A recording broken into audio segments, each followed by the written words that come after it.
Assalomu alaykum fizika ishqibozlari. Demak, birinchi testimizni yechimini qilib boshlaymiz.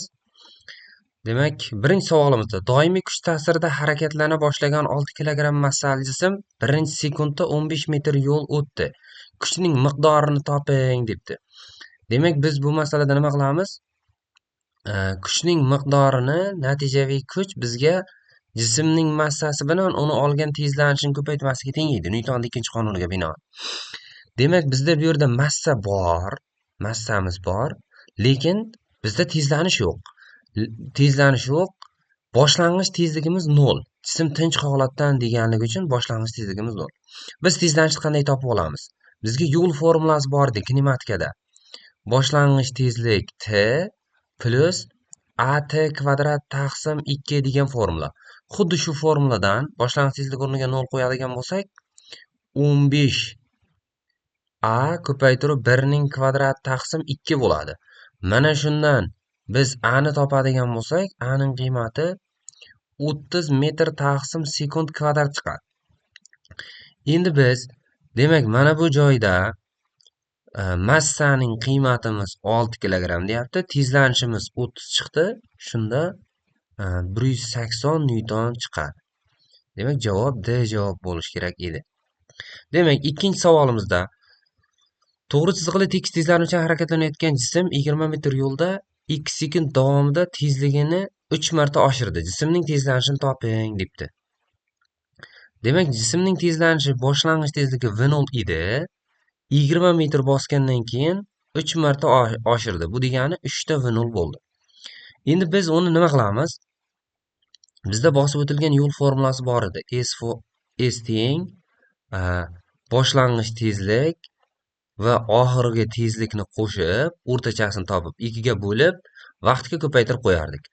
Xuddi shu formuladan kelib chiqadigan bo'lsak, 20 metr masofani boshlang'ich tezligimiz v0 plus 3 marta ortdi degani uchun 3 ta v0 qo'yaman v o'rniga, taqsim 2 ko'paytiruv vaqtimiz ham 2. Ikkilar qisqarib ketadigan bo'lsa, 4 ta v0 teng bo'lib qolar ekan 20 ga. Shunda boshlang'ich tezligimiz 5 metr taqsim sekund bo'lib qolar ekan. Endi biz nima qilamiz? Endi biz demak, tezlanish formulasi bu v minus v0 taqsim t edi. Xuddi shundan v ning o'rniga 3 v0 minus v0 taqsim vaqtimiz 2. Demak, bizda bu yerda 2 ta v0 bo'ladi, 2 bilan qisqaradida v0 ning o'zi bo'lar ekan. Demak, v0 ning o'zi. v0imiz bizga 5 edi. Bu 5 metr taqsim sekund kvadrat bo'lib qolar ekan javob. Demak, javobimiz ikkinchisi C javob bo'lar ekan. Davom etamiz. Uchinchisida rasmda jism massasini hajmga bog'lanish grafik berilgan. Qaysi jism zichligi eng katta deyapti. Shu yerda men o'zim bitta usuldan foydalanib ketaman. Shu yerda men hajmni o'zgartirmay bitta chiziq chizib olsam, hajmni konstanta qiladigan bitta chiziq chizib oladigan bo'lsam, demak mana bu 3, mana bu 2, mana bu 1 nuqtalar. Endi shu chiziqlardan massaga bitta chiziq tushiraman, shtrix chiziq. Shunda mana bu M1 ni beradi. Mana bu yerdan bitta shtrix chiziq tushiradigan bo'lsam, bu M2 ni beradi. Va mana bu yerdan shtrix tushiradigan bo'lsam, M3 ni beradi.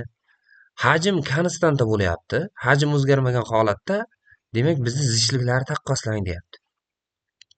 Bizda massamiz qaysi eng katta? M1 eng katta bo'lyapti. Shunda zichliklar taqqoslashda bizda o'zi zichlik formulamiz massani hajmga bo'lish edi. E'tibor beradigan bo'lsak, hajm o'zgartirmayapmiz. Hajmni o'zgartirmayapmiz. Massasi qaysiniki eng katta bo'lsa, zichligi shu eng katta bo'ladi.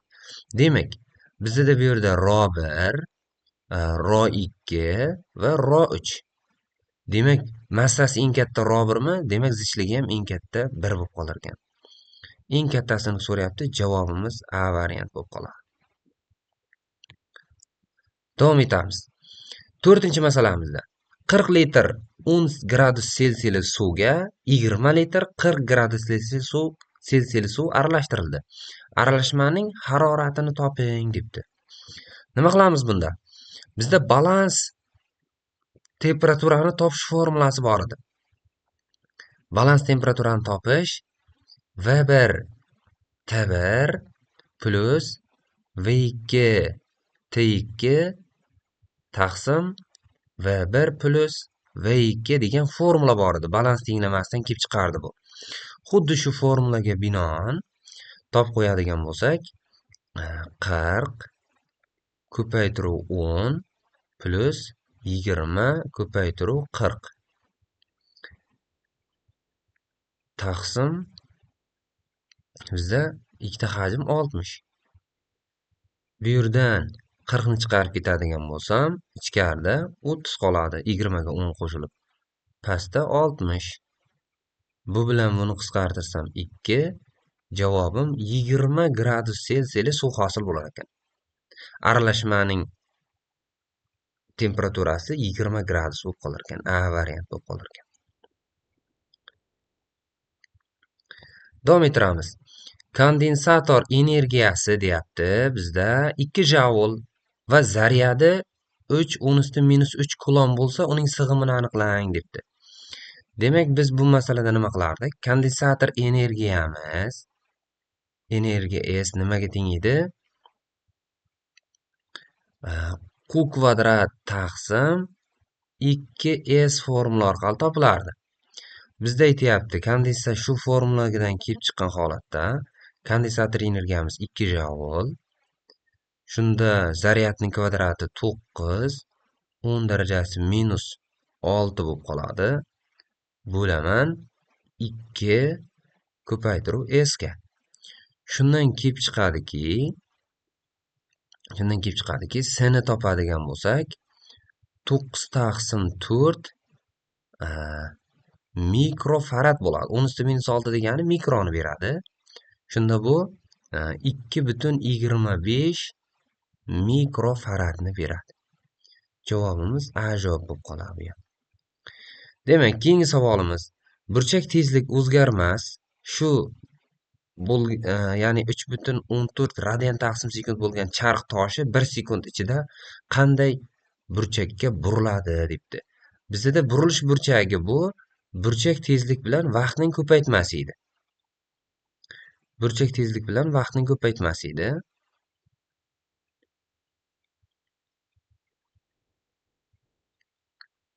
Demak, buni hisoblaydigan bo'lsak, 3,14 ko'paytiruv 1 bo'lardi. Ya'ni bu 3,14 radian bo'lardi. Uni gradusga o'tkazib oladigan bo'lsak biz, ya'ni uning gradus qiymati 2pi taqsim mana bunaqa edi. Gradus qiymatini oladigan bo'lsak, 360 taqsim 2pi ko'paytiruv fi bo'lardi.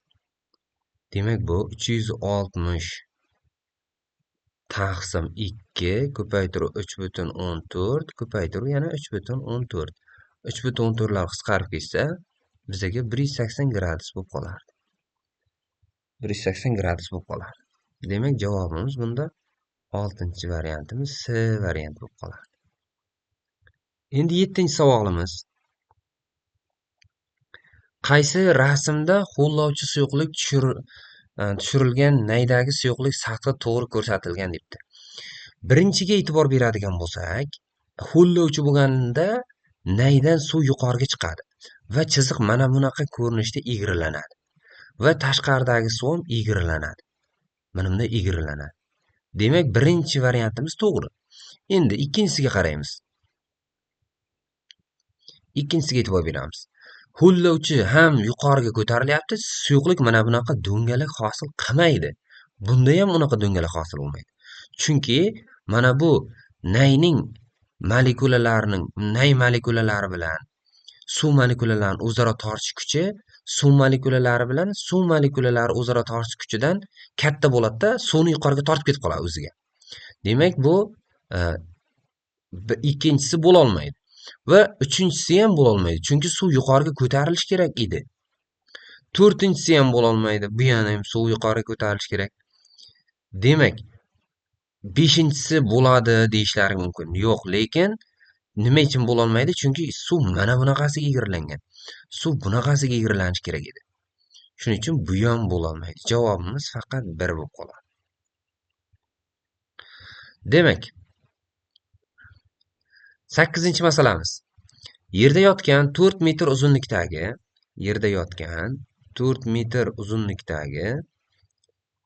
aytaylik mana. Yerda yotgan 4 metr uzunlikdagi mana bunaqa tayoqcha bor. Shu tayoqchani deyapti, tik holatga keltirishimiz uchun deyapti, mana bunday. Qanday ish bajarish kerak deyapti. Nima qilamiz? Birinchi holatda uning 4 metr edi uzunligi, massa markazi uning o'rtasida edi. Uning birinchi holatda potensial energiyasi nimaga teng edi? 0 ga teng edi, potensial 1. Ikkinchi holatda uning potensial energiyasi nima bo'ldi? Chunki massa markazi yarmida bo'lganligi uchun uning massa markazi qanchaga ko'tarildi? 2 metrga ko'tarildi. Uning potensial energiyasi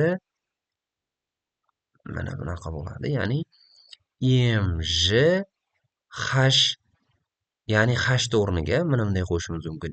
mg uzunligi L taqsim 2 bo'ladi. Uzunligining yarmi bo'ladi. Shunda massa 4 deyapti, j 10, uzunlik 4 metr bo'lsa, 4,5 2. Demak bu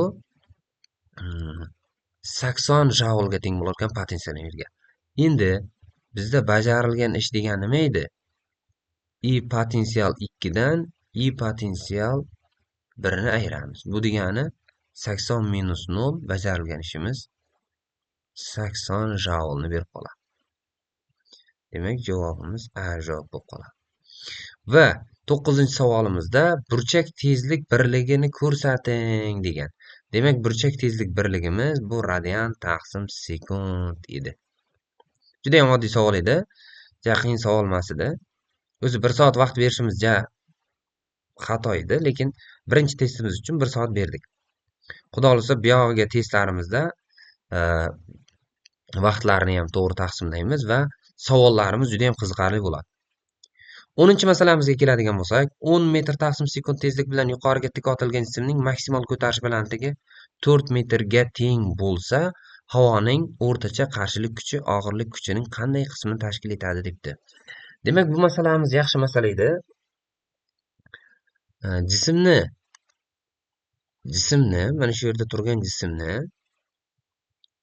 yuqoriga otadigan bo'lsak, agar uni yuqoriga qandaydir V0 boshlang'ich tezlik bilan massasi m bo'lgan jismni u yuqoriga chiqadi. Mana bunday qandaydir h balandlikka chiqadi. Va uning harakatiga F qarshilik kuchi to'sqinlik qiladi. Shunda mana bu yerda uning to'la energiyasi faqat uning kinetik energiyasiga teng edi. Ya'ni bu yerdagi kinetik energiya nimaga sarflanadi? Birinchi etapda uni yuqoriga chiqqan paytdagi potensial energiyasiga plus F qarshilik kuchining bajargan ishiga, h masofaga bajargan ishiga teng bo'ladi.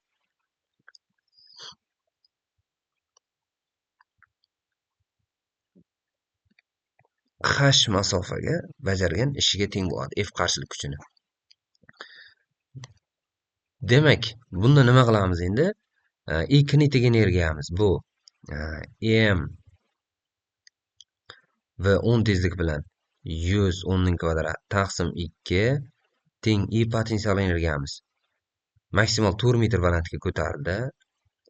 40 m jni ham ko'paytirdim birdan plus F qarshilik kuchi va u balandligimiz 4 metr. Shunda hisoblaydigan bo'lsam 50 ta m teng 40 m plus 4 ta F qarshilikka. Shunda qarshilik kuchini topadigan bo'lsak,